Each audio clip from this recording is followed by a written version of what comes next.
Okay, so praise the Lord mga kapatid for another time of learning from God as we continue ang ating lesson po regarding basic hermeneutics, the principles of biblical interpretation.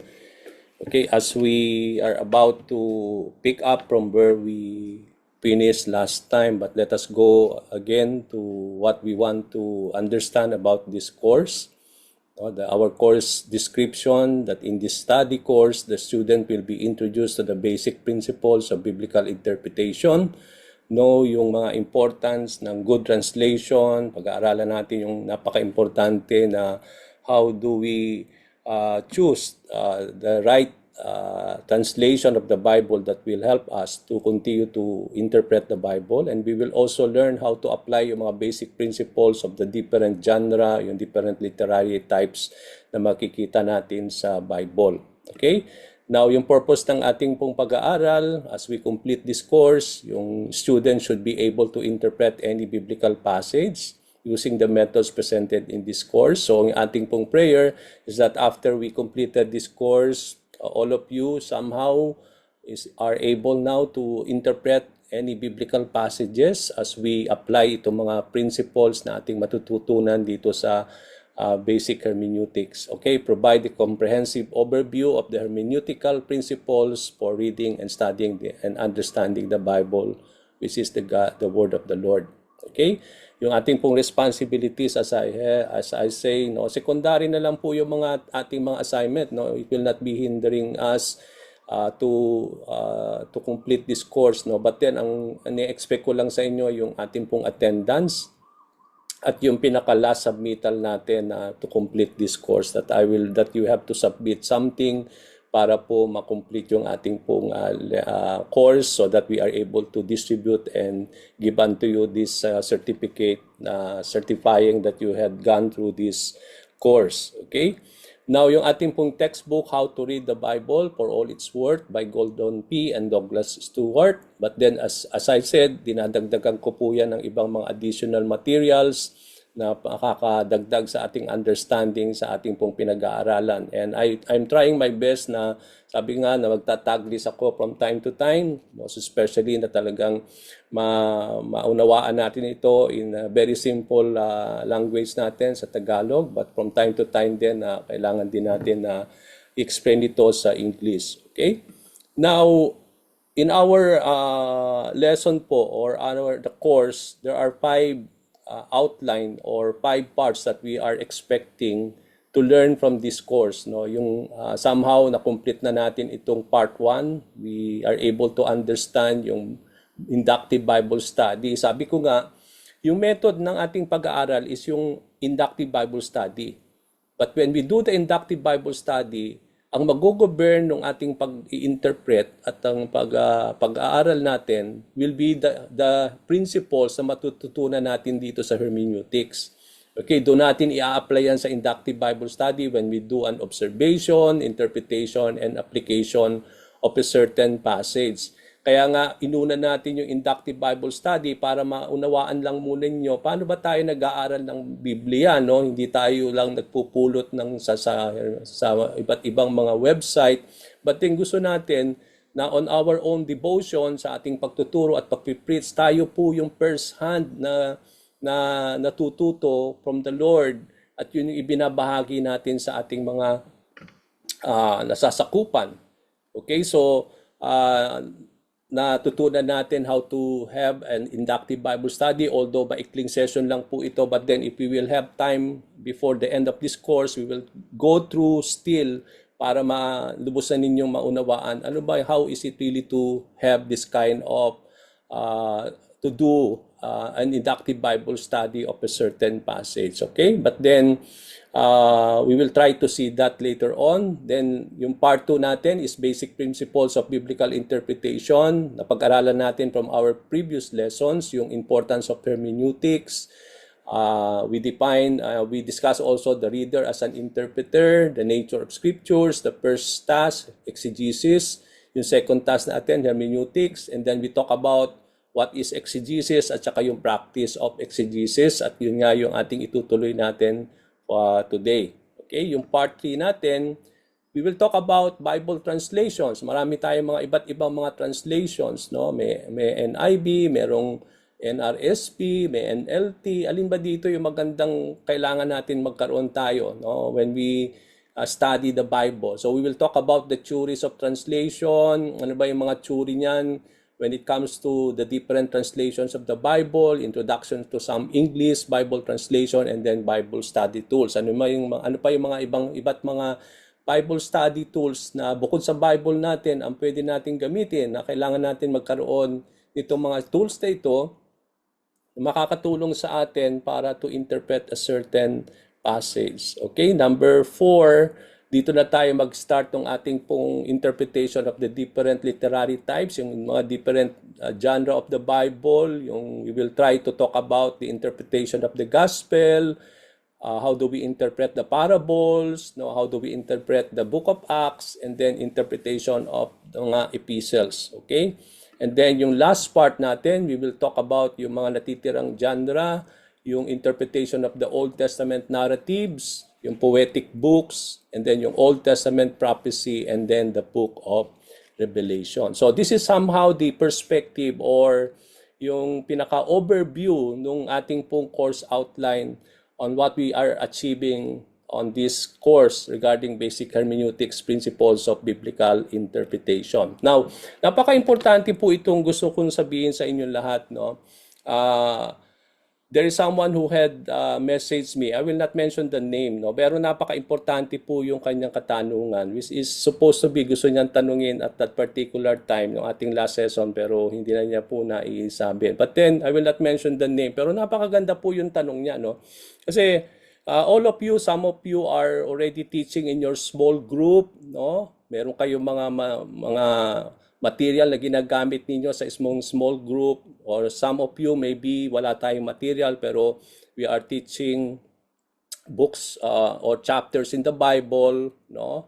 I don't know how you study or how you teach those certain materials, but sabi nga natin, ang tanong ng taong yon is that paano kung isang tao hindi nag-hermeneutics, at sinasabi ko nga na accountable tayo sa itinuturo natin at pinipreach sa tao, then ibig sabihin ba noon we are not able na hindi tayo pwedeng magturo o hindi tayo mag-preach dahil hindi tayo nag-hermeneutics o hindi tayo nag-aral ng hermeneutics? Mga kapatid, let me just answer that in a very good thing, no? Now, marami po sa atin, no, nagtuturo tayo. No? Come to think for me, no, when I became a senior pastor of Sharjah, you know me at that particular time. Although nag-start na ako mag-aral, no, although nagdumaan kami ng pag-aaral sa MIP, Pastor Rene, sa ating pong organization, we have also the ministerial internship program o yung MIP, no. Dumaan kami rin sa mga pag-aaral. Kinuha namin itong homiletics or hermeneutics, okay? Although hindi kami nag-aral talaga ng theology, okay?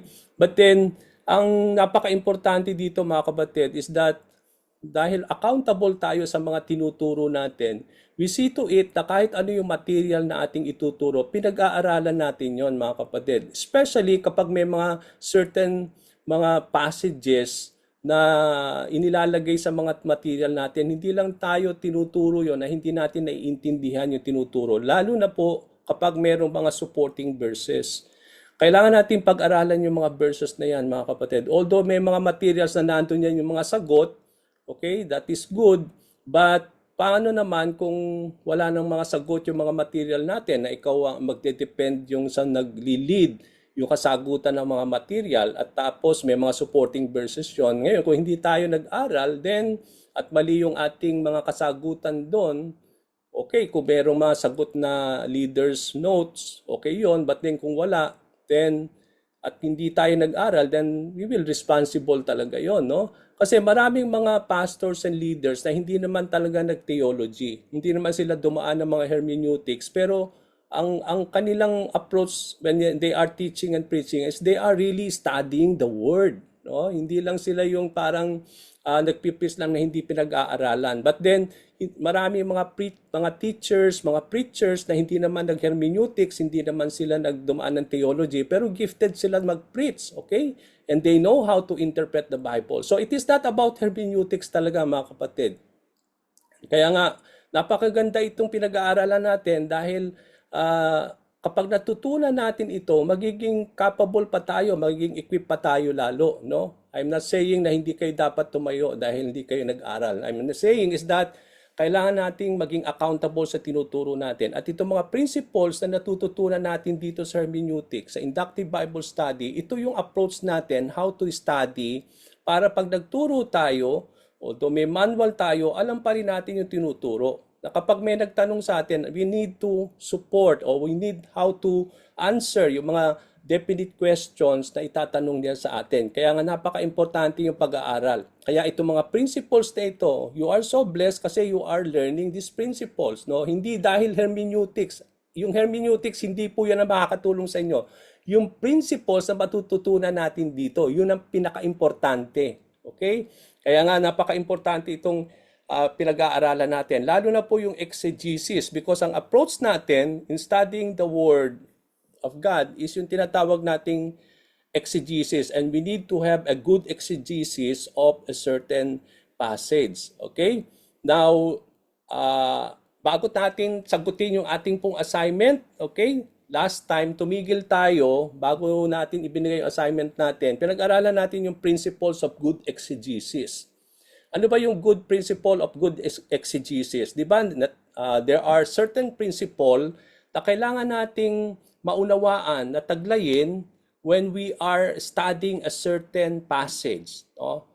Natutunan natin last time as just a very quick recap lang to tie up with our assignment. Di ba natutunan natin when you are doing an interpretation of a verse, kailangan alawin natin yung grammatical principle o grammatical context of that certain passage. Pag sinabi natin grammatical principle, titingnan natin dito yung structure, no? Yung structure ng language, kung anong yung language na ginamit, yung mga basic rules of languages, no? Titingnan natin lahat yan, yung mga definitions, na mga tingin natin na mahirap intindihin. We look it, sabi nga natin, we will always look it onto the original writings, whether Hebrew or Greek. So, yan ay napaka-importante po when we are doing an interpretation of a certain passage. Yung grammatical principle, kailangan natin pag-aralan yung sentence, okay? Yung mga bawat words. Come to think of this, sabi ng Panginoon sa kanyang mga salita, okay? That man shall not live by bread alone, but from every words that come out from the mouth of God. Come to think, every word, no? O every words. Ibig sabihin, word for word dapat tayo nag-aaral, mga kapatid. Hindi dapat yan lumiligtas sa atin. Kaya kapag meron tayong binasa na passage, word for word dapat ang iniintindi natin yan. Ina-approach natin yan. Especially mga mahirap intindihin ng mga words. We try to know those words that we want to understand because doon nakasalalay po yung ating interpretation of a certain passage. So, number one na dapat ninyong approach when you do an a certain interpretation of passage, tingnan natin yung apply natin yung grammatical principle, tingnan nyo yung sentences, yung how it is built, and then yung mga words na kailangan natin intindihin, yung mga syntax, and mga kung ano-ano na dapat nating alamin doon sa sentence na yan o yung grammar na yan. Okay, titingnan natin dyan. Meron bang mga dinidifferentiate? Meron bang contrast dyan? Makikita natin yon from the passage itself. Okay, pangalawang principle, just a very quick lang to tie up from our assignment today, yung literal principle. Pag sinabi nating literal, yun yung observation. Yung talagang hindi ka muna maglalagay ng interpretation. Babasahin mo muna talaga lang yon. Yung parang plain and literal thing lang ang pagbasa natin. No? So yun ang approach natin lagi. When you study a certain passage, you have to make it just a literal and plain meaning lang. Okay? Intindihin lang muna natin yon. And as you go through it, malalaman ninyo doon kung ito ba ay literal or there are figurative speech. No? Malalaman ninyo yan kagad, no? When you try to make it.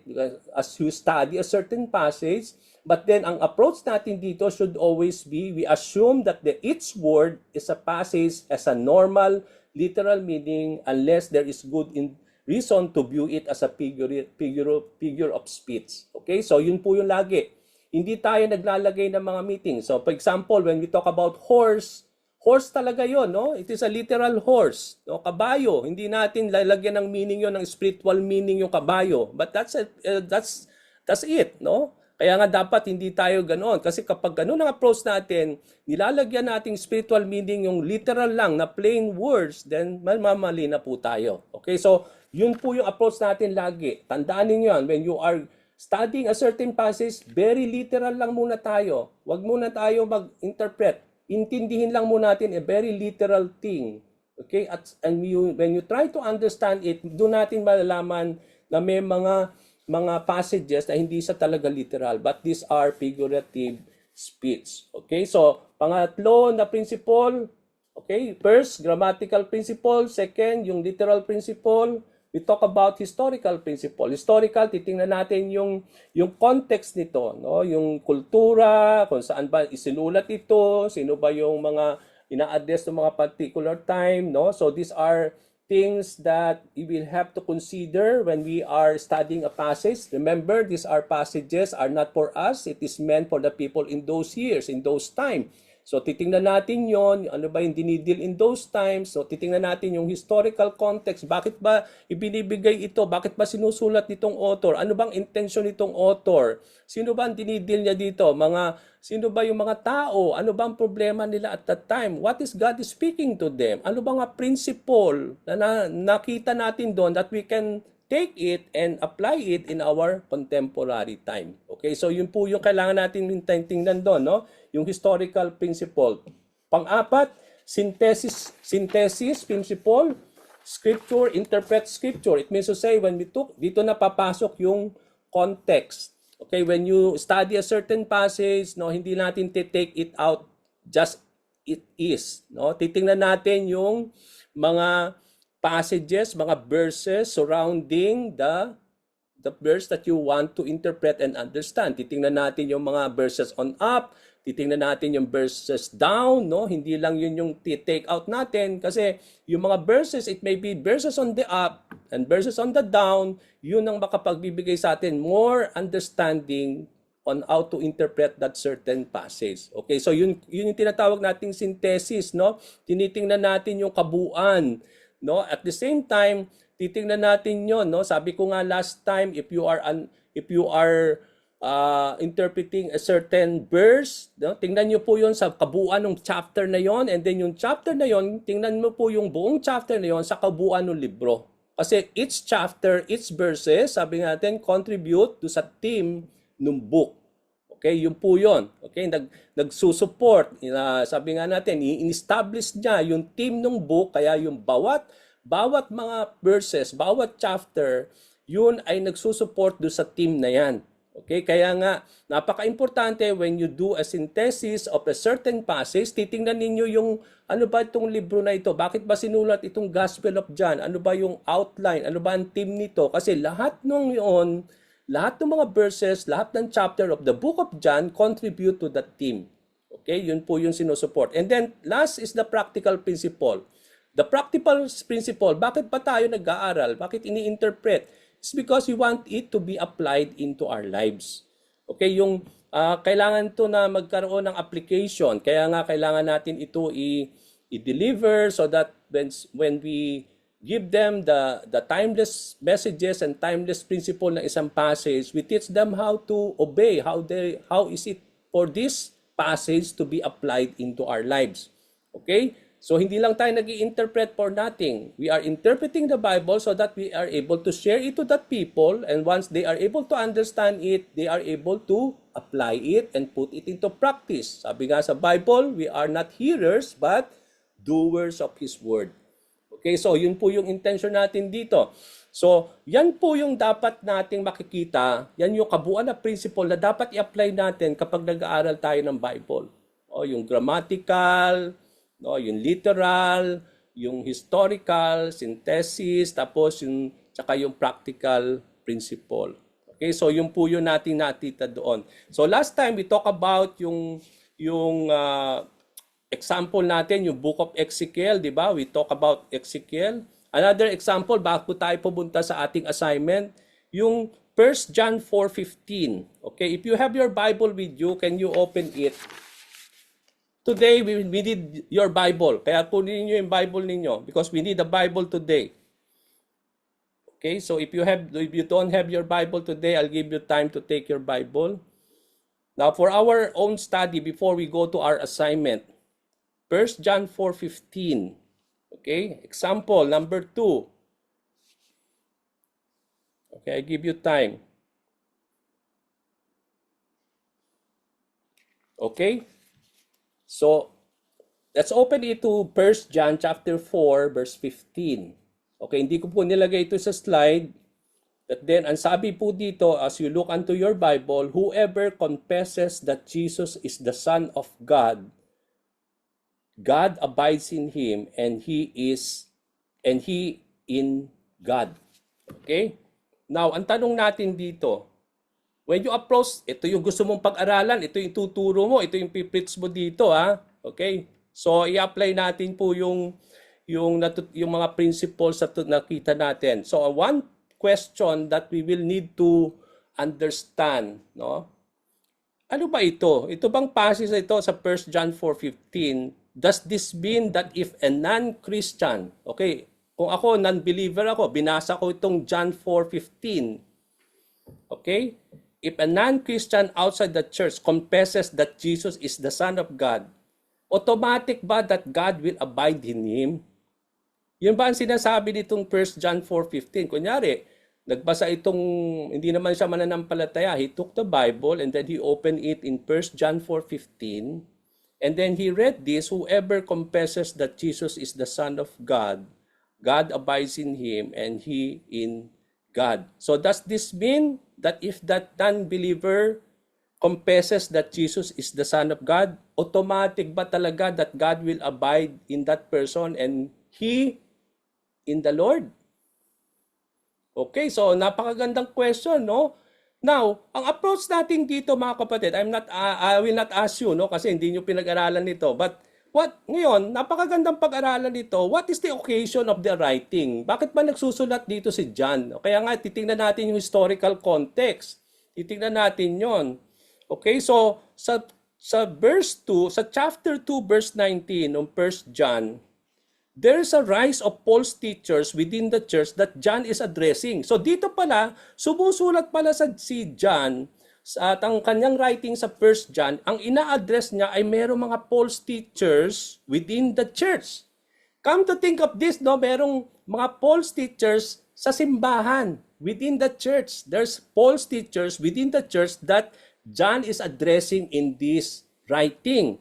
Okay, these false teachers were previously part of the church. Mga part sila ng simbahan dati. Okay, but then they embrace another teaching and then they are now addressing the church. No, these are false teachers. Makita natin sa chapter 2 verse 19. So yung pala ang purpose ng 1 John, no, na his writing, and ang occasion doon is that there are false teachers, there's a rise of false teachers within the church that they are teaching another thing. Okay? So verse 26 of chapter 2, makita natin, and still try to lead some of the members astray. No? These false teachers are teaching that Jesus is not the Son of God. Okay, itong mga false teachers na ito, tinuturo nila especially in chapter 2 verses 18 to 26, no? We will not read it at, no? Basahin na lang ninyo on your own. Makikita natin dito that these teachers are teaching that Jesus is not the Son of God. So, yun yung occasion ng writing. Now, what is the purpose of the writing of 1 John? The purpose of the writing of this letter is to fight this heresy, yung mga wrong teaching. Kaya nga, John was writing here in 1 John as an epistle, and is writing to fight the heresy, yung mga wrong teachers. Therefore, the apostle is emphasizing again and again in his letter that Jesus is the Son of God. No, yung chapter 1 verse 1 to 4, chapter 4 verse 14 to 15, tsaka chapter 5 verses 5 and then verse 10. So dito sa mga writing na ito ng 1 John, yun ang laging paulit-ulit na dinidepend ni John that Jesus Christ is really the Son of God. So when we approach now this passage na yon, yung kanina, yung 1 John 4:15, whoever confesses that Jesus is the Son of God, God abides in him and he in God. Obviously, 1 John 4:15 do not refer to people outside the church o mga non-believer who are unbelievers, no? Hindi sila mga unbelievers. The passage applies to the Christians inside the church who reject the heresy of the false teachers. Oh, itong mga believers na ito, remember, John was not writing for unbelievers in this epistle. He's writing for the believers and to prove in this writing that indeed Jesus is indeed the Son of God. So, ang tinutukoy dito, hindi mga unbelievers. Kaya nga kung whoever confesses that Jesus is the Son of God, hindi ang tinutukoy dito yung mga unbelievers, no? It's because I believe even an unbeliever cannot really confess that Jesus is the Son of God if he has never known, if hindi niya talaga nakilala si Lord o he is not able to believe in the Lord. Even an unbeliever, basahin man niya yung verse na yan, he will not really confess it with his mouth without faith and without belief.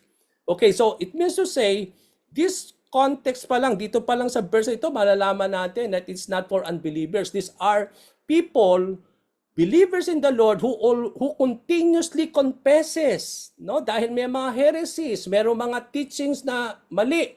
At yung yung simbahan, patuloy nilang kino-confess, patuloy nilang ina-acknowledge na nire-reject nila yung mga heresies na yan, but they continue to believe, they continue to confess that Jesus is the Son of God, and when they do that, sabi doon, God will abide in them and then they will abide in the Lord. Okay, so for believers pala ito.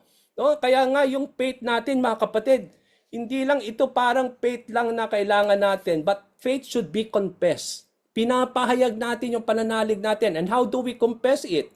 When we are worshiping the Lord. Isn't it? Kapag nag-worship tayo, doon natin sinasabi yung kino-confess regarding who Jesus is, no, who the Father is, who the Holy Spirit, diba?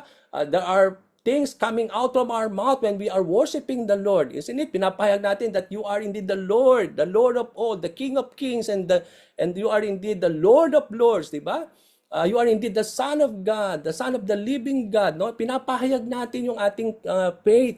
And that's why here, kung makikita natin dito, nakakatulong sometimes yung pag we study the principle, yung historical principle of passage, kasi nakakatulong sa atin to really have a right interpretation, because many times na doon tayo nga na sometimes hindi natin nauunawaan yung tinuturo natin. What if someone will ask you na kunyari unbeliever siya, iko-confess na talagang Jesus is Lord. But that is not even possible because a person cannot really confess Jesus is Lord or Jesus is the Son of God without faith and without belief. Kailangan muna yung belief.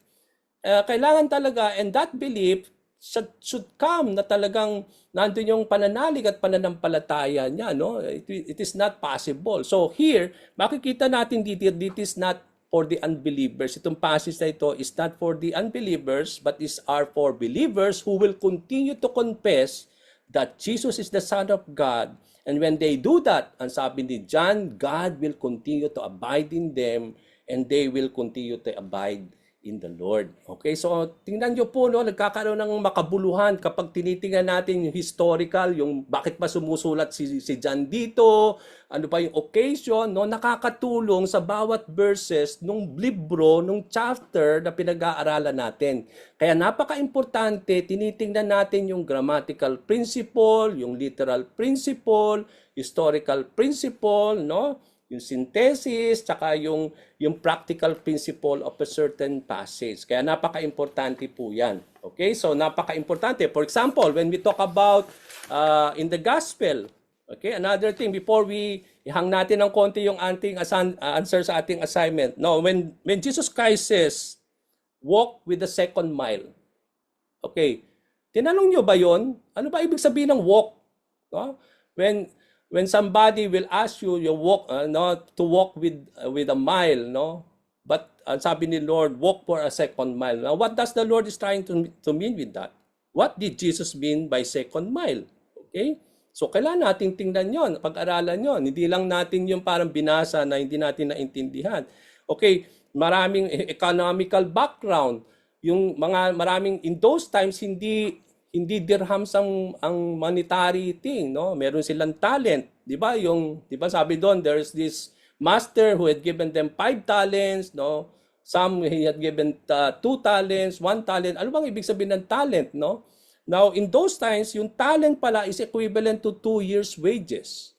So that is a very one thing that we need to understand, no? Kasi kung hindi natin naintindihan yon, so kailangan natin maintindihan yon. So kailangan natin maintindihan lahat yon, no? Kaya tinukonsider natin yung pinaka-principle ng lahat ng mga yan. Okay? Kaya nga napaka-importante po yon. Now, let's go to our assignment now. Okay. Ang sabi po dito, we need to, for us to understand 1 Corinthians chapter 10. Hindi lang 1 Corinthians chapter 10. Buong 1 Corinthians. Okay? Even 2 Corinthians. Kasi, kailangan natin maintindihan ano ba ang social and religious background, bakit sumusulat si Paul sa Corinthian church. Okay? Titingnan natin yon. Ano ba ang purpose, bakit pa sumusulat? Kasi, lahat ng mga verses and chapter na yan, particularly chapter 10, may kinalaman yan doon sa social and religious background of this church. And then we will pay attention to what Paul says about food offered to idols, especially in chapter 10. Okay, yung context ito, makita natin, Paul was dealing about food offering to idols. Okay, now, ang tanong po natin, why is Paul prohibiting? Doon sa chapter 10, verses 14 to 22, Paul, kitang-kita natin na Paul is prohibiting eating food sacrifices to idols in the first passage on the ground that they are actually sharing with demons. Ano bang ibig sabihin ng sharing with demons? No? For example, if you are a believer in Christ, how is it possible for you when you all can also share with demons? Okay? Now, while he is endorsing naman, na merong parang nag-shift dito sa chapter 10 verses 23 to 33 that somehow he is endorsing the very same act with caution in the latter verse. No? Para bang may bagong shift na para bang he is allowing for Christians to eat food, okay, offered to idols, na parang merong shift ng konti later on. Is Paul just referring to one activity, eating food sacrificed to idols, or two different activities? Try to solve this problem. Okay, now, for us to understand this, for us to approach this, mga kapatid, itong problem na ito, to solve this passage, no, kailangan natin maintindihan ano ba ang social and religious background nitong 1 Corinthians. O, yung what is Corinth when Paul was writing, or when Paul was dealing with this church? Ano ba ang kultura, ano ba ang social background o religious background ng Corinth? At ito po, nandun po yung mga mananampalataya na sinusulatan ni Paul at that particular time whom he is ministering. Okay? Now, tingnan natin muna yung social background ng Corinth. Hindi po church to Yung Corinth, yes, there's the Corinthian church within the Corinth city. Okay, yung kabuuan ng Corinth, kung saan nandun yung church.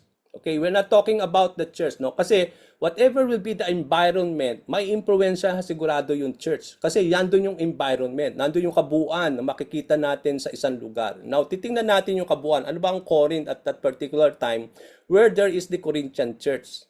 Okay, in Paul's time, the city of Corinth was marked by wealth, luxury, and immorality. Okay, kung titingnan natin yung kabuuan ng city of Corinth, kung saan nandun yung church, okay, ito ay markado ng kayamanan, no? Wealth. Titingnan natin, bakit wealth?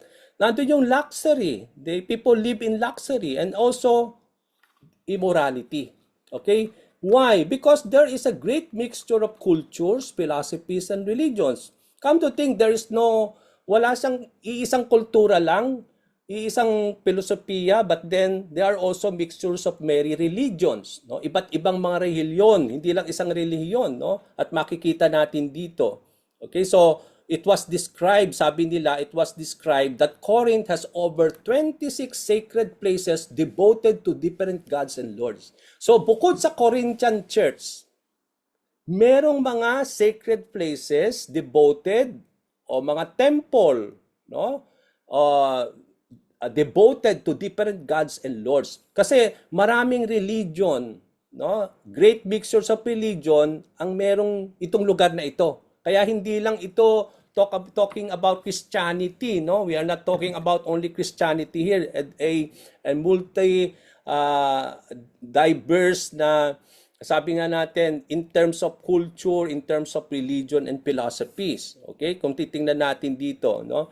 Kaya nga they said it is almost 26 mga places, sacred places. Pag sinabi nating sacred places, ito yung lugar where people are worshiping different gods and different lords. Okay? Because there is different religions. Okay? Yun po yung setting ng Corinth, kung saan nandun po yung Corinthian church. Okay, constant trade, bakit it is a wealthy city? Constant trade being built the wealth of the merchants, no, attracting people from both east and west who brought a mixture of religion with them, including the original Greek religion, philosophies, no, together with mystery cults from Asia and Egypt as well as Judaism.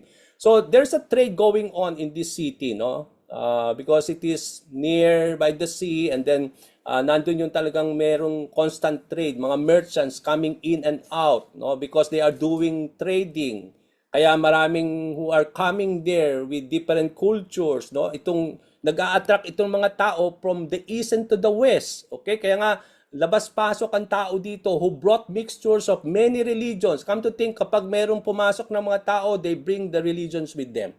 Come to think, naalala natin yung Book of Acts, di ba? Nung nagkaroon ng persecution, isn't it? The early believers bring with them the gospel, no? When they go to Alexandria, no? When they go to different places, they bring the gospel with them. Kaya kumalat, no? Ginamit ng ni Lord yung persecution para lumaganap yung gospel of Jesus Christ, no? Kaya nga that's the same thing happened here, no? Yung mga, because there is a trade going on from the east and the west, when people come in, these are people who have different cultures, mga different religion, they bring with them the religion, and come to think of that, okay? Kaya nagkakaroon ng mga mixtures ng religion at that particular time, including mga regional, pumasok din dyan yung original Greek religion, no? They talk about the Greek gods, okay? Kaya maraming mga, sa Corinth, makikita natin maraming mga temple attributed to the Greek gods. Titingnan natin mamaya yon, okay? Yung we talk about Greek mythology, alam niyo yung mga Greek gods, no, kung sino sila, Zeus and everything. So there are this kind of religion there, no. Hindi lang po yan, maraming mga philosophies that had entered together with the mystery cults, mga kulto na nagmula sa Asia and Egypt as well as Judaism. Yung Judaism, alam natin yan po yung religion ng mga Hudyo. Okay, so pumasok lahat yung mga religion na yan sa area na yan. Okay, so come to think of that, pipicture natin yung social thing. Yan yung social thing. Yung kung paano bang nangyayari dyan sa lugar na yan.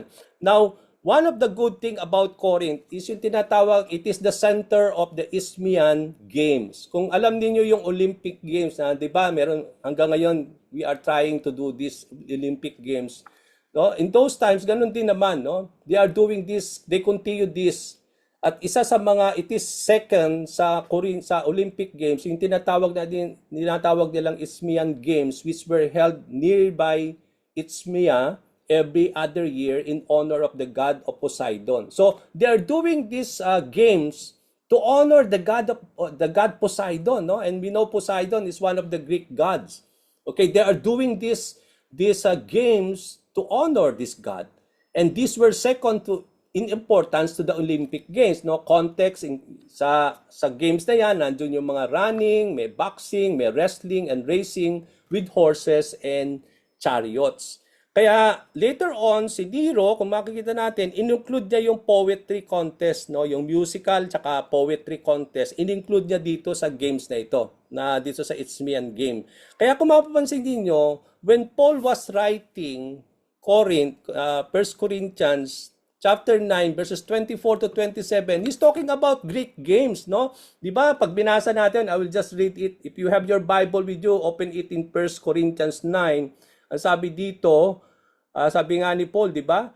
Do you not know? He's talking about self, although he's not talking about the games itself, no? But he's talking about self-discipline here in 1 Corinthians, but he is using the Greek games, the Isthmian games, to teach a certain thing when it comes to our walk with God. No, he's talking about self-discipline. Okay, ano sa nasabi niya dito? Do you not know that in a race, he's talking about a race because dun sa Isthmian race, there is this, one of the contest there is racing, no? There's a race, okay? He's talking about boxing. Dito rin makita natin ditong sa writing na ito ni Paul. So here ginagamit niya itong kultura na ito to teach something, isn't it? No? So makikita ninyo dito, no, may mga meaning. Bakit ba sinasabi ni Paul dito yung sa 1 Corinthians 9, he's talking about the race. Saan niya inisip yun? It's because he used what is there, no, in that particular city.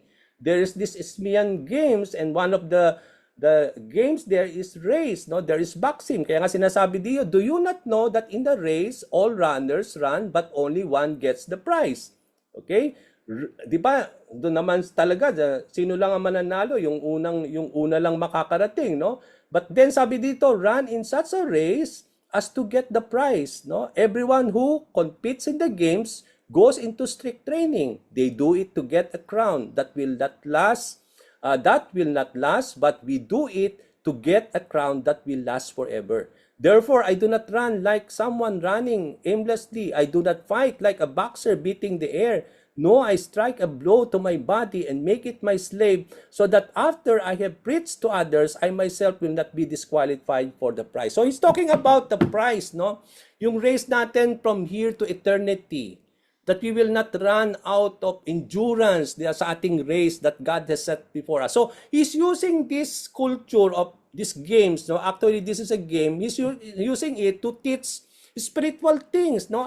That pertains to our walk with God, no? As we make our race that God has set before us. Okay, so kung makikita natin dito, no? Kaya that explains bakit itong 1 Corinthians is talking about things about sports, is because in those times, yun ang makikita natin na one of the culture in this city.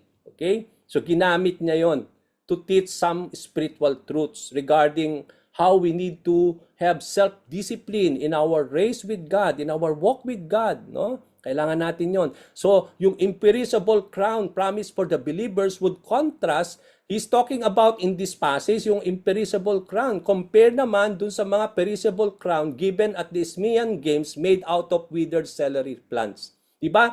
Sa mga Roman din, diba, yung parang crown na parang pinag-ano-anong mga plants, no? Yun po yung pinuputong sa isang tao when he was able to win a game at that particular time, no? But these are perishable crowns, no? But then ang sabi ni Paul is teaching a spiritual thing here, that we will not long for those perishable crowns, but we want to desire imperishable crowns, no? That God promised if we are able to complete our race, no? Yun po yung sinasabi dito ni Paul, and using that kind of culture na makikita natin dito sa Corinth. So dito natin makikita, it added to our understanding of this writing. Okay? Hindi lang po is talking about this. Makikita din natin dito yung religious background of the Corinth. Sabi natin, there's a mixture of different religion here. Not only Christianity, but there is also Judaism. There are a lot of yung iba't ibang mga mixtures of religion. Now, when we talk about yung context ng chapter 10, worship in the city was devoted into three main gods. Kung titingnan natin yung worship sa Corinth, okay, there are three main gods who are really being worshipped by the people, and this city was so devoted in worshiping these three main gods. Okay? Now, number one, kung titingnan natin dito, si Aphrodite. Now, who is Aphrodite? No, there was a large temple of Aphrodite the goddess of love and beauty on the highest peak of the Acrocorinth. No, kung titingnan natin yung pinaka-highest peak sa Corinth, ito yung tinatawag na Acrocorinth, there is this large temple of Aphrodite in this particular city, okay?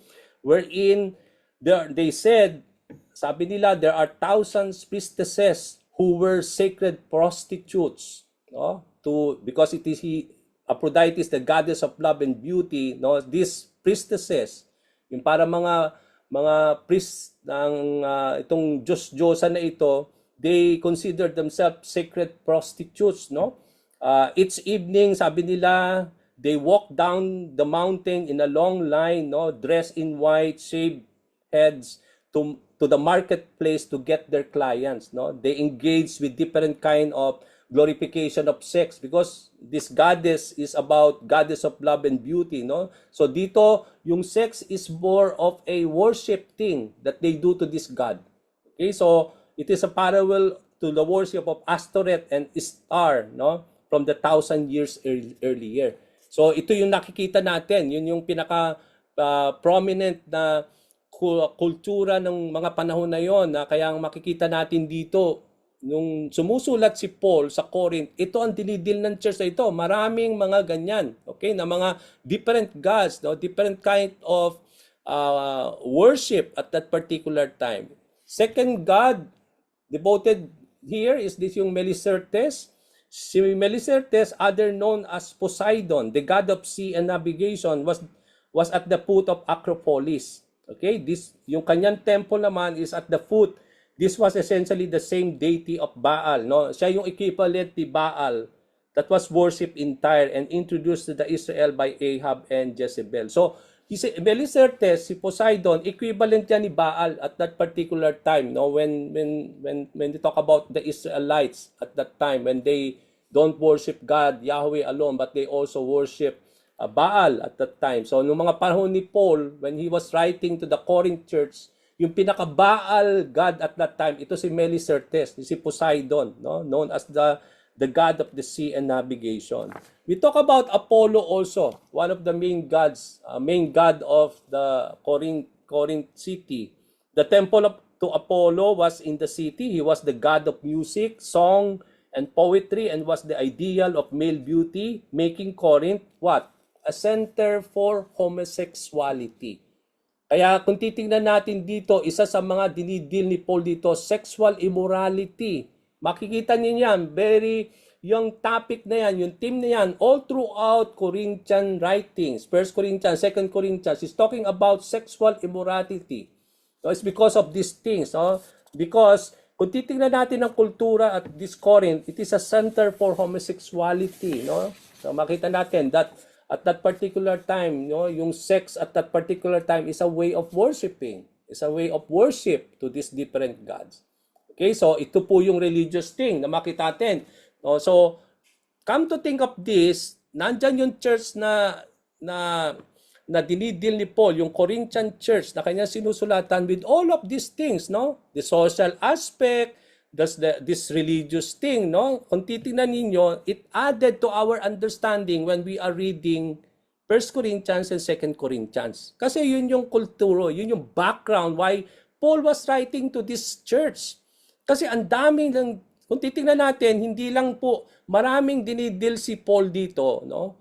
To the first chapter ng 1 Corinthians, makita natin, is dealing about factions and divisions within the Corinthian church, no? Some of them, they said, I am Apollo. Some of them, we are Paul. Then Paul was saying, who is Apollos and Paul? They are just servants of the Lord. But it is, even though who is the one who sow and is the one who water it, but at the bottom line, it is God who make things all grow. Diba? Sabi niya doon, no? Kaya nga, hindi natin ini-exalt yung ating mga sarili sa mga ginagawa natin sa church, but even though we have a definite ministry doing the church, no, hindi natin the glory does not belong to us, but the glory belongs to the Lord. Na lahat yung ginagawa natin sa church, it is still God working in us, and God is blessing those things, no? It is God who make things grow, not us. Hindi tayo nagpapalago ng simbahan, hindi tayo kaya lumalago ang simbahan natin dahil sa ginagawa natin. No, it is God who is doing all these things. It is for the glory of the Lord, no? Kaya nga, there should be no factions within the church, no? Yung pagbubuklod-buklod. No? So kaya nga, dinidil din ni Paul doon later on, no? Sa mga many writings yan, that we are one body in Christ, sabi niya doon, di ba? So here, tingnan naman natin yung dinidil natin sa chapter 10. Talk about pagan temples and offering food to the idols. Okay? Titingnan natin, isa sa kasi yan sa mga dinidil din ni Paul at that particular time. Ano bang context niyan? Ano bang background niyan? Yung background of study of the pagan temple in the Greco-Roman world, ito yung setting ng Corinth at that time, yung setting ng Corinthian church. Ano yung makikita natin doon? One of the many things is because marami siyang iba't ibang mga reliyon, no? There are different gods and lords. So there are practices being offered to these gods. And in general, what takes place in a pagan's temple? Kanyari, pagan temple o temple nitong God na ito, what is going on inside that? Yun ang dinidil ni Paul. Okay? Now, for us to have a clear background of this, what is going on in a pagan temple? The worshippers, when they come to worship that God, they enter the temple and then they come with an animal to be sacrificed. Come to think of this, di ba nung panahon ng ni Moses, he introduced the animal sacrifices, no? Di ba? Whenever the Israelites enter the temple, even in the time of the Lord Jesus Christ, when Herod built the temple at that time, they offer sacrifices to God, no? And these pagan people also do that. When they worship their God, just like the Jewish people, they bring with them animal to be sacrificed to this God.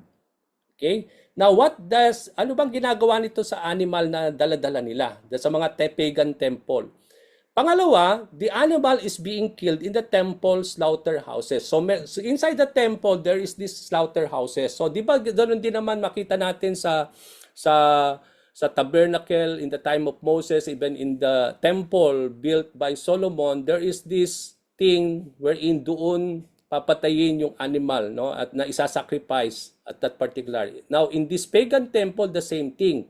Meron silang mga slaughterhouses. Now, what happened after that?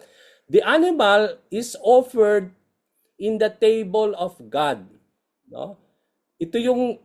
Ito ino-offer ngayon, itong mga animal na ito na ini-slaughter, na sinasacrifice sa Diyos, sa pagan God, no? In the table of God. No?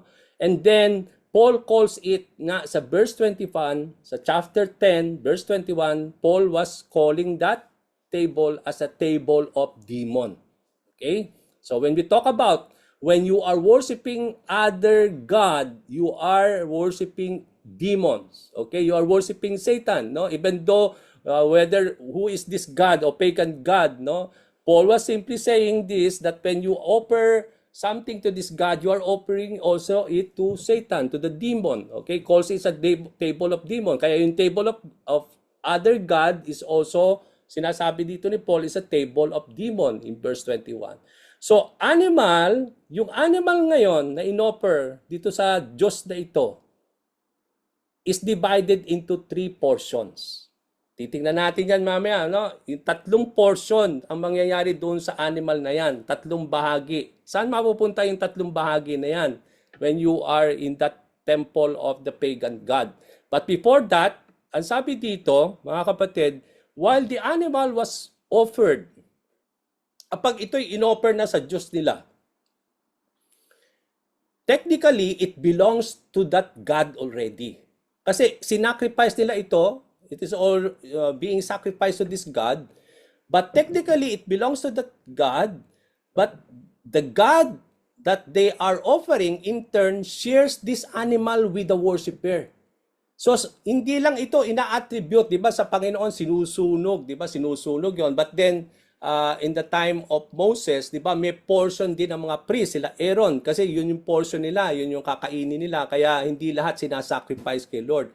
Yung may itinatabi na portion para kay sa priest, sila Aaron at that particular time. So yung may mga portion lang na sinasacrifice sa Lord by a burnt offering to the Lord, no? But the same thing in this context of the temple, this pagan temple worship at that time, no, hindi lang po attributed to God, pero sineshare nitong God na ito yung sa mga worshipers that they can eat what they are offering to this God. Kaya nga si Paul sinasabi doon, they are eating, no?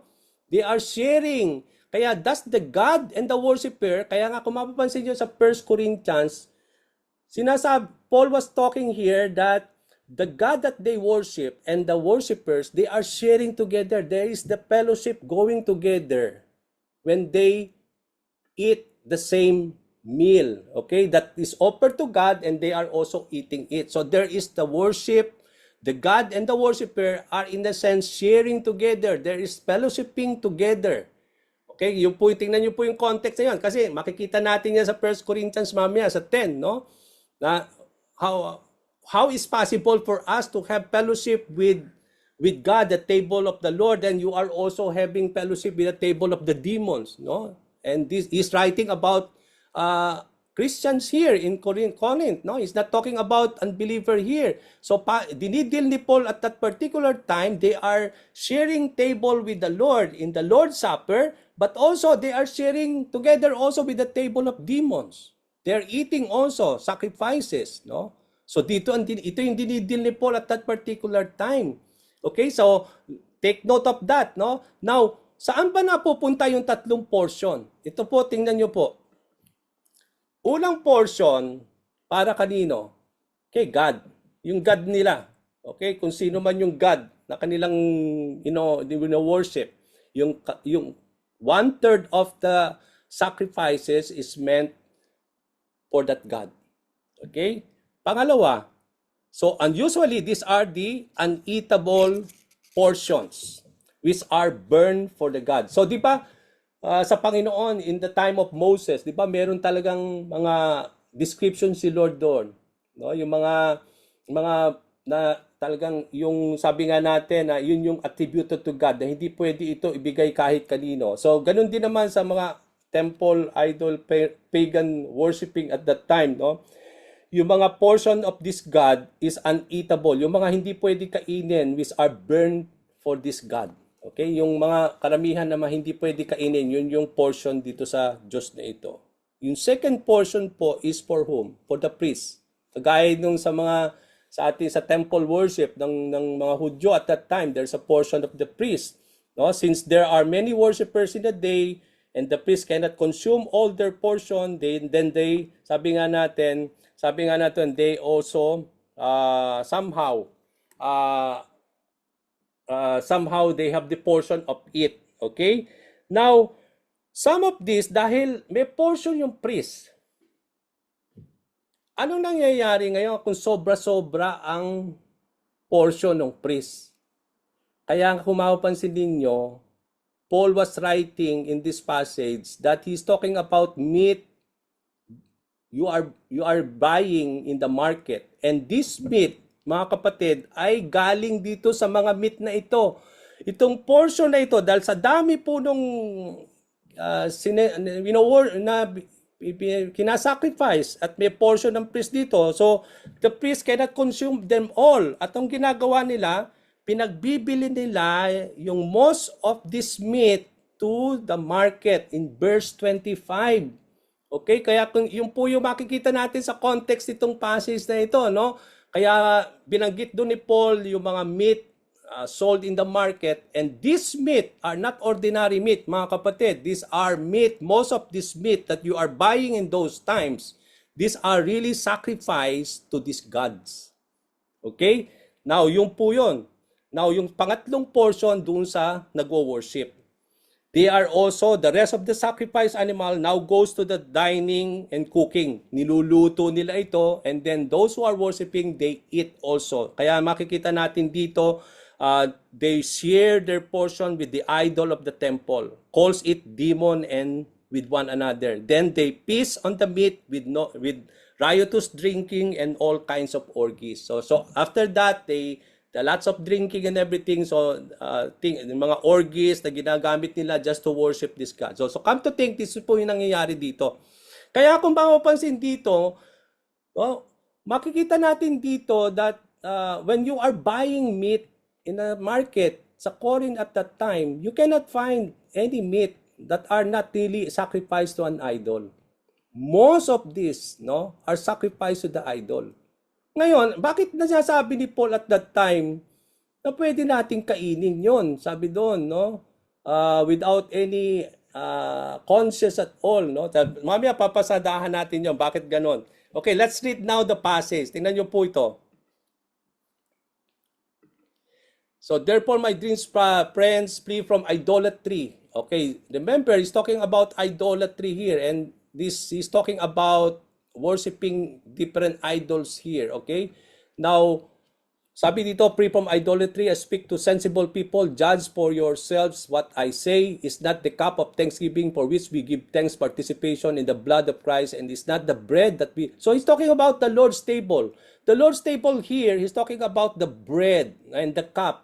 It is talking about communion here, the Lord's Supper. Diba? In the Christian context, no, they are sharing with the Lord with the cup and with the bread, no? It's not the bread that we break, a participation in the body of Christ, no? Tama 'yun. Yun ang sinasabi niya dito, no? When you are a Christian, you are participating with the blood and with the body of the Lord, no? We are fellowshipping together with the Lord, no? In that table of the Lord, no? Because there is one loaf. We who are many are one body, for we share one loaf. Okay, di ba at that particular time, the Last Supper, di ba, isang loaf lang, isang cup. And then when Jesus Christ take this cup, di ba, drink from it, they share on what cup? Kaya nga tayo, we are just having our own different cup, no? But in the time of the Lord, they use one cup only. Okay, I was able to attend yung communion ng sa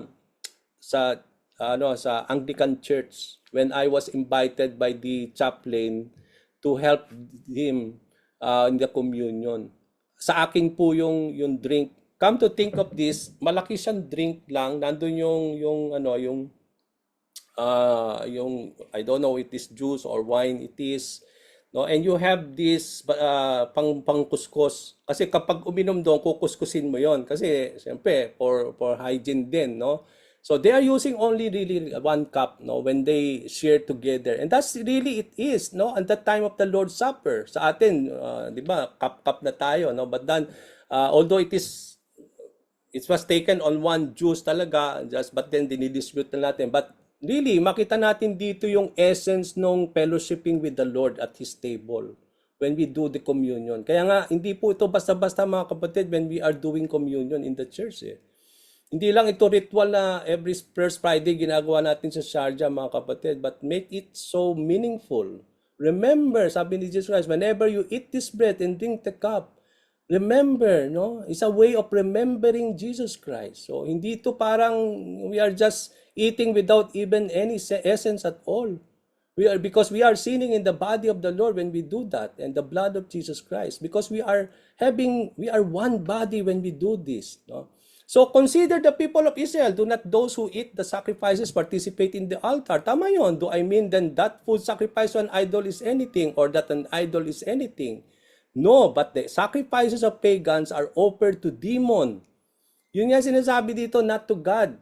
So when they offer it to idols, they are offering to the Satan, to the demon. Yun ang sasabi ni Paul, not to God. And I do not want you to be participants with them.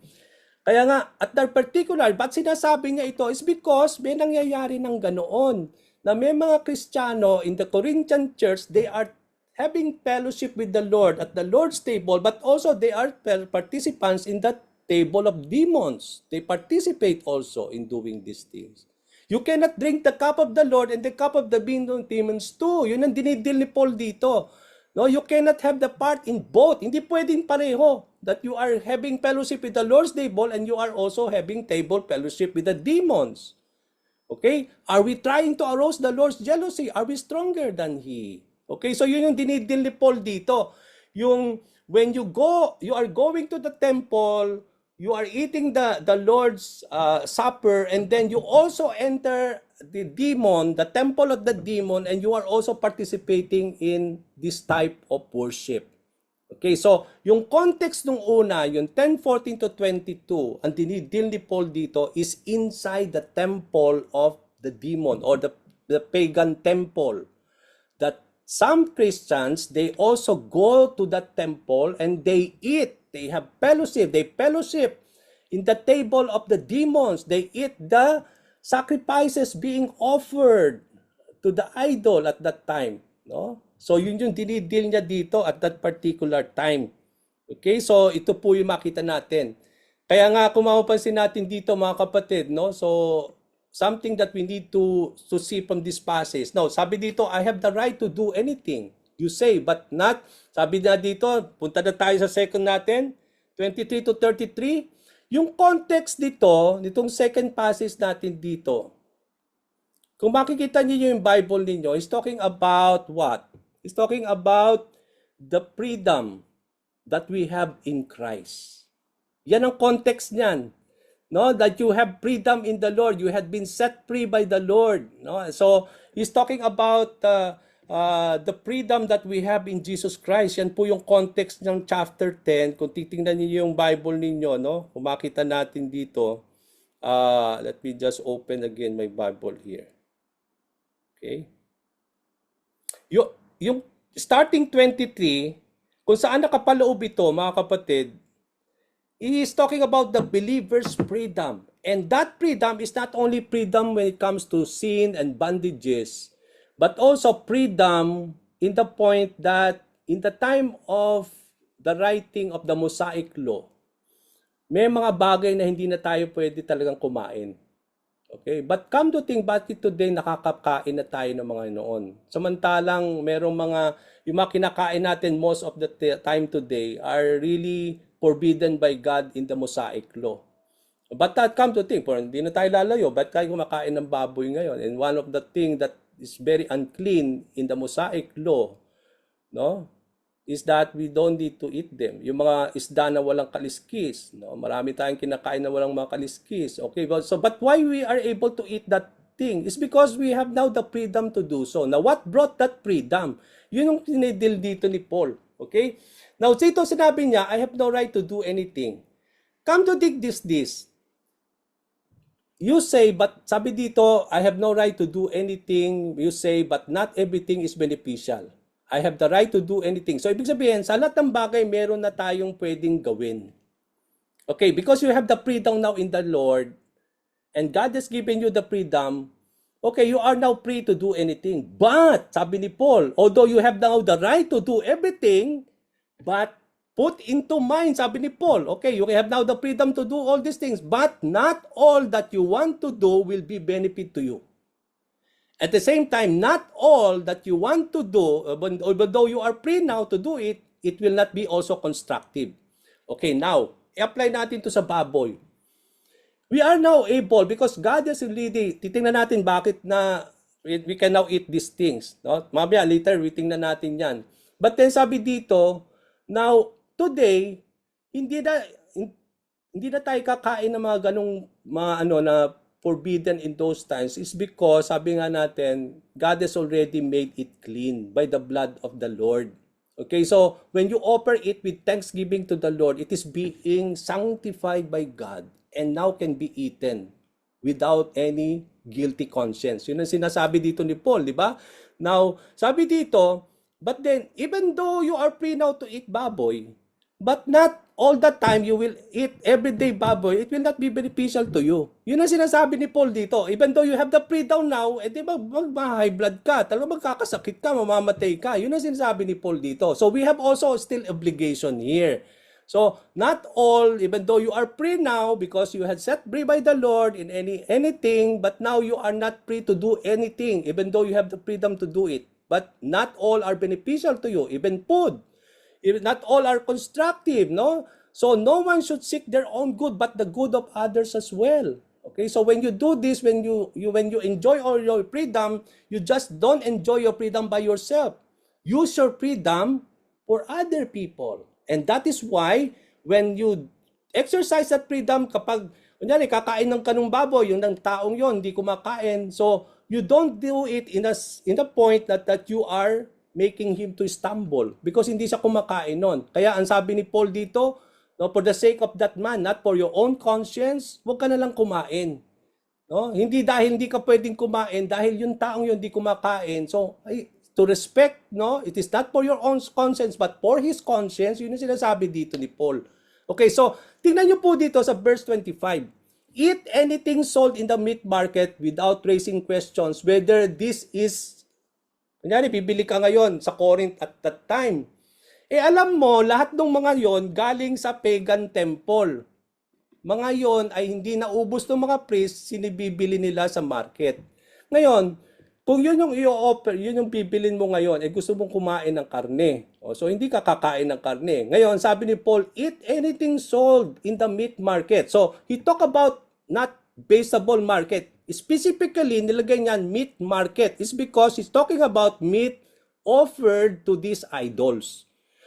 So when we buy this meat in the market and eat it, we will not be raising question of any conscience, ito bang karne na ito, in-offer kay ganitong God, or ganoon. Kasi ang sinabi niya, everything in this earth is of the Lord. Lahat daw ng mga bagay ay sa Panginoon.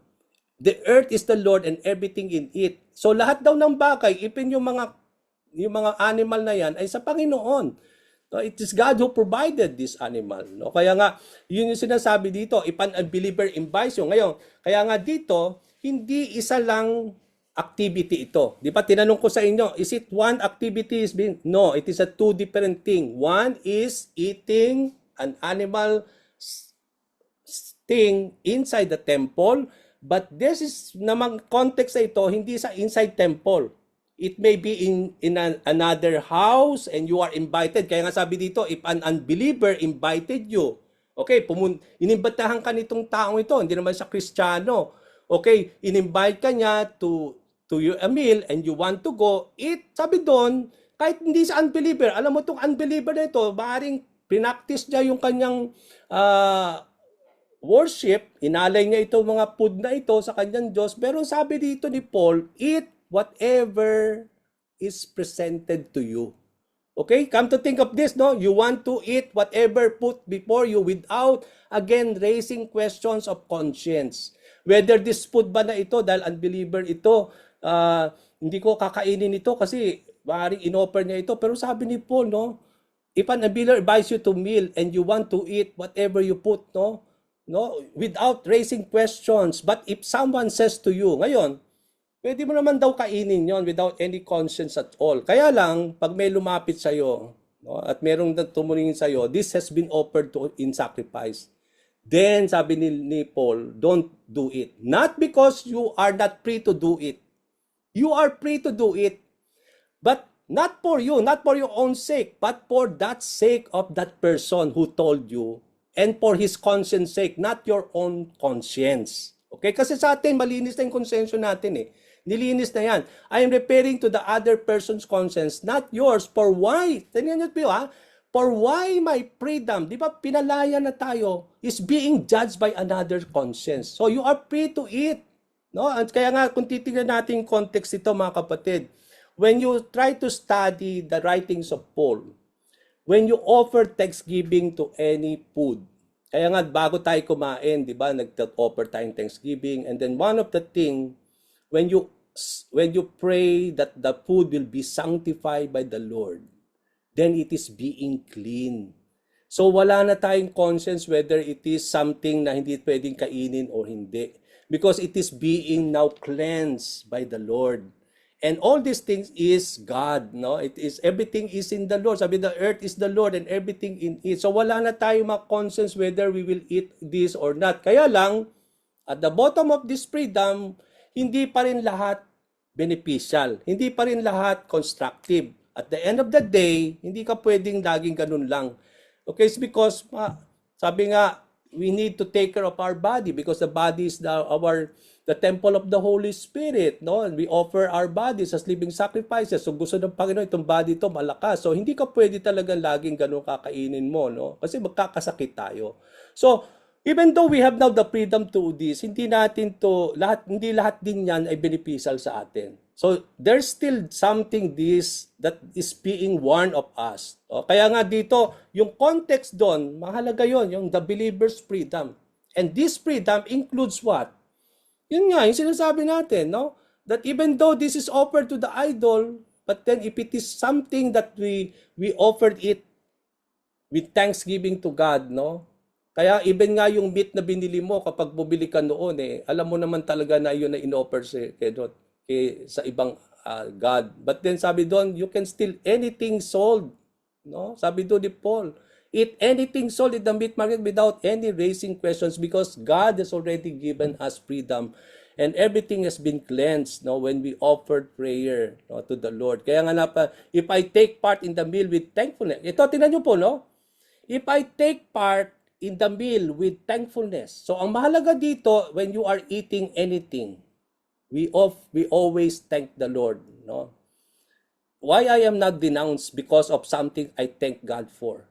So kung pinagpasalamat mo kay Lord itong pagkain na ito at hiniling mo that God will sanctify it, then it will be cleansed. Kaya nga ang mahalaga dito is how do we eat? How do we drink it? Kung ano yung mga nasa ino-offer sa atin, how do we eat it? How do we drink it? We should always do it. Kaya nga sabi at the end of that verse, so whether you eat whatever food you want to eat, whatever you want to drink, and whatever you do it all for the glory of God. Do not cause so kaya nga kung kakain ito dahil hindi naman yan we are now free to eat this, no? That we are free from any guilty conscience when we thank God for it and when we pray for it. No, it is being sanctified by the Lord so we can eat it. But even though when you eat it, it should not cause to stumble anyone. Yun doon. Kaya kung makaka-stumble yon, wag mo na lang din kainin. Not because you are not free to eat it, but for the sake of that person who will be stumble when that person see you eating it.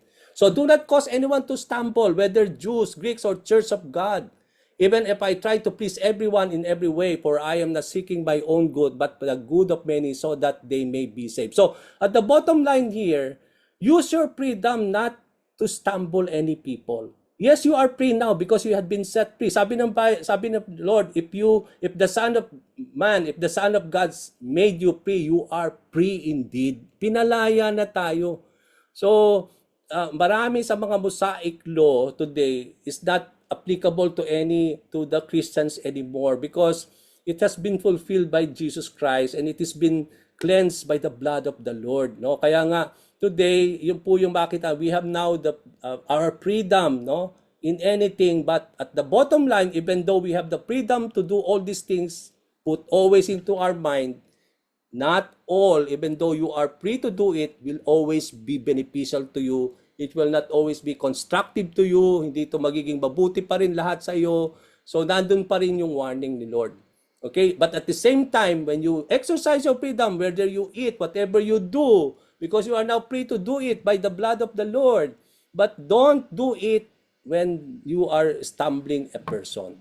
Don't even cause anyone to stumble when you try to do all these things. Kaya nga, do it all always for the glory of the Lord. Ang ganda, no? Napakaganda po nito pag naintindihan natin yung context, no? Kasi kung babasahin ko ito, tapos hindi ko na inintindi muna pala yung religious background nito, yung how they offer this, bakit binanggit dito meat in the market, yung palang meat na market na yan na bibili, ay galing sa mga idol worship. Okay? Wala kang magiging hindi talaga in-offer. Okay? So that is the context of this. Kaya kung sasagutin natin ngayon, mga kapatid, in 1 Corinthians 10:16-22, Paul is referring to the eating the food, sacrifice, actually eating the food inside the temple of the idol. And these are Christians who are partaking both the Lord's table and the table of the demon. Pay attention do sa verse 21. Sabi doon, you cannot drink the cup of the Lord and the cup of the demon. So they are drinking the cup of the Lord. They are table fellowshipping with God in the Holy Communion, but then they are also fellowshipping with the demons when they worship other idol as well. So you cannot have part in both the Lord's table and the table of the demons. So this is the first thing. Yung pangalawa naman, Paul speaks about food sacrifice in the pagan temples, but which is eaten outside the temple. Nga, 'di ba? Yung 'di ba, when you were invited by an unbeliever to his house, and then sabi doon, you can eat whatever it is presented to you without any conscience at all. Pero kapag may nagsabi naman sa iyo, it is offered to God, and then dahil siya naman hindi kumakain ng offering kay God, no, dahil yung kanyang paniniwala, no, so, wag ka na lang din kumain for the sake of that man. Yun ang sinasabi ni Paul dito. So, either in their own house or either they have brought milk, sacrifice to idols at the meat market, or in the home of unbelievers who have invited them, serving food, sacrifice to idols. So, kung makita natin dito, these are two activities, not one only, mga kapatid. Okay, some of you, you made a nice, sabi nga natin, study of this, no? Praise the Lord for that. So ito po yung gusto nating maintindihan dito, no? Ang tinutumbok natin dito, because of the mixed background of the church in Corinth, dahil maraming background, cultures, mga philosophies, mga different religion at that time, food was an area of conflict and concern lagi. Because most of the food offered there na mabibili nyo, they are offered to idols. Okay, so Jews had strict, alam natin kung ikaw ay Hudyo, alam natin, stick ka talaga sa Mosaic law. So though you will not eat all these things. But then, yung mga Kristiyano naman, na somehow nandun din, ina-invite, kunyari, come to think, in-invite kayo ng isang Hudyo, yung isang unbeliever, nag-invite siya ng Hudyo, ikaw naman Kristiyano, in-invite niya rin sa isang handaan. Okay, now yung mga Hudyo, sasabihin nila, they will not eat this food right away. They will not. Kaya nga sasabihin nila sa Christian, oh, these are offered to you, is offered to the idols. Now, for the sake of that Jewish man, don't even eat it. No? Not for your own consent, but for the sake of that person. For that not to be stumbled. No? Kaya nga yun po yun, makikita natin dito, no? Tayo po, we are not restricted anymore. Kaya that supports itself. Bakit meron tayong mga bagay na kinakain na forbidden in the Mosaic law, that many Jewish people, they don't eat also at this particular time. But we have now Paul was talking about the freedom that we have now in Christ. Pinalaya na tayo sa napakaraming bagay, no? Even sa iba't ibang bagay. But at the end of the day, all these things is not yet still beneficial, no? Kasi kapag sobra-sobra na sa lahat ng bagay, put that into your mind. Okay, you have all the freedom, mga kapatid, but kapag sobra-sobra na sa lahat ng bagay, pagkain and everything, then hindi na beneficial na rin yan sa atin. So I believe that is what Paul was trying to say here. So exercise your freedom still with caution, not to glorify always the Lord. Use your freedom to glorify God, not for any people to be stumbled out of your freedom in Christ. Especially when you eat, when you drink, sabi doon. So yun po yung context no? At least I hope and somehow naliwanagan po tayo doon, no? So I believe na somehow it enlightens us, no, of this passage in 1 Corinthians 10, kasi kung hindi natin to bibigyan ng background, historical background, knowing everything what is in Corinth, hindi natin maintindihan itong passage na ito. Most of us, sabi nga natin, we will have a wrong interpretation of this. But here, napakaganda po, no? I made a sermon of this, no? And I preached it in Jordan. I talk about the freedoms, believers' freedom in Christ. And ang context po ginamit ko dito, yung 1 Corinthians 10:23 to 33. No, in-expound ko po yan, inisa-isa ko yan, yung mga bagay na yan. So napakaganda po, no, na talagang when you do a study of this, no, talagang ma-amaze ka sa what is the Lord is telling us and teaching us and all these things, no.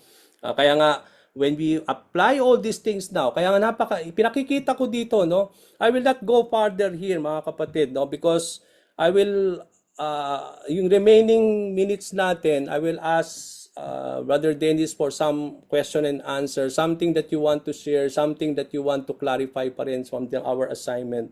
So I will not be going more on this, no? Although hindi pa tayo tapos dito kasi pag-aaralan pa natin yung mga iba't ibang yung contextual study. When we talk about what is the context, yung pag-aaralan na natin dito yung context dito, no?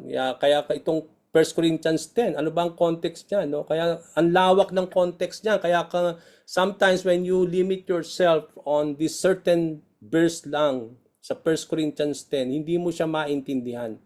But when you study the whole chapter, malalaman po lang yung 1 Corinthians 10, dalawang activity pala ang dinidiscuss pala ni Paul, hindi pala ito isa lang.